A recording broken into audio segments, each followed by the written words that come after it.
안녕하세요. 뉴스반장입니다. 7일 뉴스타파가 일명 김만배 육성 녹음 파일의 원본 전체 72분 분량의 음성 녹음 파일을 편집 없이 공개했습니다. 뉴스타파는 사전 기획된 허위 인터뷰를 통한 대선 개입이라는 의혹의 한가운데 있는 김만배 음성 파일 전체 원본을 일절 편집하지 않고 가감없이 공개했는데요. 그런데 이게 과연 대선 개입 사건인가 하는 의구심이 듭니다. 이렇게 구체적이고 상세한 허위 인터뷰를 전 들어본 적이 없는데요. 왜 제 귀에는 이 인터뷰 내용이 사실로 들리는 걸까요? 같은 날 새벽 구속기한이 다해 석방된 김만배 씨가 자신의 발언이 담긴 작년 3월 뉴스타파의 인터뷰 보도에 대한 입장을 밝혔는데요. 김 씨는 당시 신앙님 전 뉴스타파 전문위원이 대화를 녹음하는 줄도 몰랐고 보도가 나간 사실도 사후에 알았다고 주장했습니다. 그는 대선에 영향을 주려 사전에 기획된 조작된 인터뷰라는 의혹을 전면 부인했는데요. 사실이 아니라는 거죠. 내용을 들어본 결과 그의 말은 사실이었습니다. 녹취록 곳곳에서 그의 말을 입증해주는 당시 상황들이 드러나기도 했는데요. 오히려 문제가 된 윤석열 대통령이 검사 시절 봐주기 수사를 했다는 취지의 녹취록 속 발언은 모호하게 뒤집었습니다. 사실도 거짓도 아닌 애매한 입장을 취한 건데요.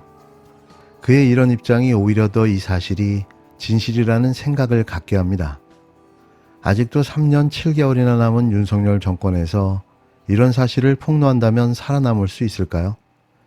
지금 벌이는 윤석열 정부와 집권 여당의 행태는 내년 총선을 위한 언론 장악과 길들이기로 보여질 뿐인데요. 이걸 또 이렇게 뒤집을 수 있다니 역시 공작의 달인들답습니다. 물론 이건 저의 개인적인 생각임을 밝힙니다. 문제가 된 부분을 같이 한번 들어보시죠. 이 내용은 뉴스타파가 공개한 음성 녹음 파일에 무편집본이며 문제가 된 부분만 발췌했음을 밝힙니다. 한 2016년도에 저축은행 수사 때 부산저축은행 회장의 처남이 회장 처남이 여기다가 대장동에 돈을 넣어준 거야. 일종의 금융 컨설팅을 하면서 회장 처남이 대장동 금융 컨설팅을 했는데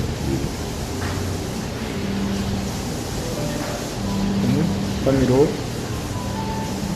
검찰 수사를 받아요. 그리고 부산저축은행 회장도 수사를 받아. 근데 이 처남이 제가 아는 애야, 형. 이름 뭐요? 저기 조우영이라고. 조우영. 몇 살이야? 한 지금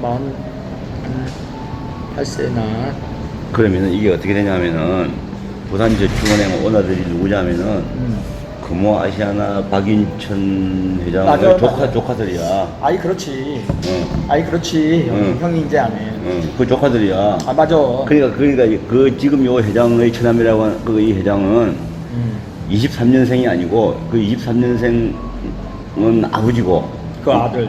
그 아들이 이 회장일 거야. 맞아. 그 23년생 회장이 왜 부산으로 갔냐면 DJ하고 목포상고 동기야. 아니 정확히 보네. 그 DJ하고 형 목포상고. 어떻게 알았어 그거는? 아니 그러니까 동기인가 그래가지고 광주에 있을 때 버스 회사를 했잖아. 그래가지고 뭐 타이어 회사나 하면서 DJ한테 정치자금을 좀 줬을 거 아니야. 그게 들통이 나가지고 부산으로 튄 거야. 부산에 가서 한 게 사업이 이거야. 그래 맞아. 그래서 아니 맞아. 그러니까 그 회장의 처남. 아들의 처남이네. 그렇지. 예, 그 23년생 DJ 친구의 DJ 목포상구 근데 친구의 얘가 이제 다른 기자를 통해서 찾아와. 조우영이. 나를. 조우영이 찾아온다고? 왜냐면 형님 제가 이렇게 수사받고 있는데 다른 기자분들이 해결했는데 못 해주는데 형님 좀 해결해 주세요. 그래서 그래서 그래?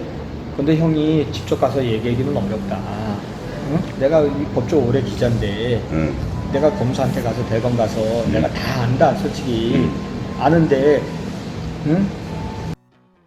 내 동생이니까 해줘라 하면 어떻게 되겠냐 내가 돈 받고 해주는 줄 알지 성렬이 형 내 동생이야 이렇게 어떻게 하냐 그 당시에 윤석열이 과장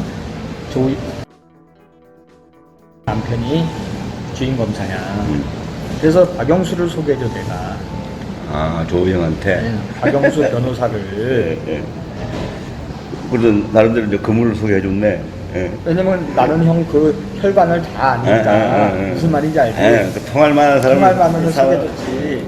그래서 박영수 변호사를 소개해줬더니 박영수가 진단을 해더니 나한테 야 그놈 보고 가서 덜덜덜덜 떨고 오니까 커피 한 잔 마시고 오라래. 검찰 들어가서 대검에서 부르면 가서 커피 한 잔 마시고 오라래. 그래서 내가 나도 모르고 그냥 야 형님이 그랬는데 커피 한 잔 마시고 그랬다. 그러니까 진짜로 갔더니 저 커피 한 잔 주면서 오늘 얘기 다 들었어. 그렇지 가 인마 이러면서 보내드래.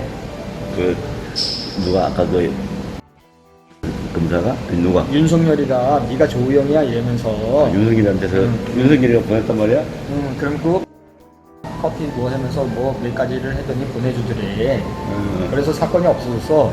근데 그럼 아니 잠깐만 조우영이 그러니까 박영수가 이거 기사 나가면 나도 안돼 이게 아니라 박영수가 그러면 윤석열하고 통했던 거야? 윤석열이를 데리고 있던 애지. 아니 데리고 있었기 때문에 통했지. 박영수 변호사가 그 조용한테 박영수를 소개해 주니까 박영수가 윤석열하고 통화를 해서 그러면 조용은 가가지고 하고 커피 마시고 온 거야? 아니면 윤석열하고 마시고 온 거야? 아니 혼자 거기서 타주니까 직원들이 차 한 잔 어떻게 마시겠어.